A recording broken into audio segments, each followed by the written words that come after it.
రెండు అంశాలు, Hindu code bill and పరువు హత్యలు. ఏమిటి అంటే, మీరు ఎక్కడైతే స్త్రీని కాపలా పెట్టారో కులం దగ్గర, ఆ కాపలా నుంచి తొలగించి ఆమెకు స్వతంత్ర జీవనం ఇవ్వాలి,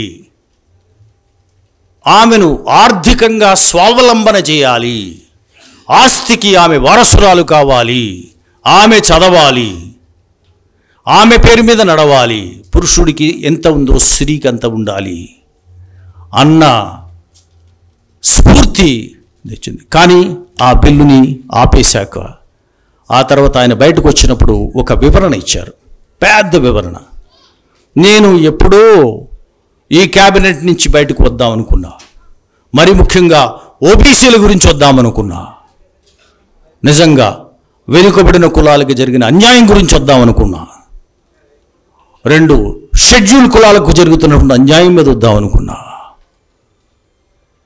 కానీ చివరకు నాకు ఇది జరిగాక ఇంకా నేనేం చేయగలిగింది ఏమీ లేదు, ఇందులో ఉండి చేయగలిగింది ఏమీ లేదు, ఇది లోకానికి తెలియాలనే ఉద్దేశంతో ఆయన ఇంత పెద్ద రాజీనామా పత్రాన్ని రాసి వెలుపలికి వచ్చారన్నమాట.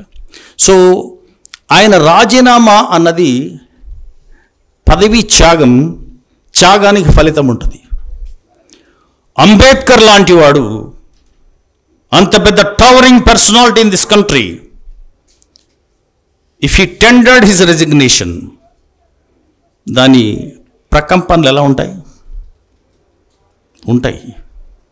కాబట్టే తరువాత ఆ బిల్లులో కొన్ని అంశాలు మ్యారేజ్ యాక్ట్గా, సివిల్ కోడ్గా, చట్టాల రూపంలో వచ్చాయి.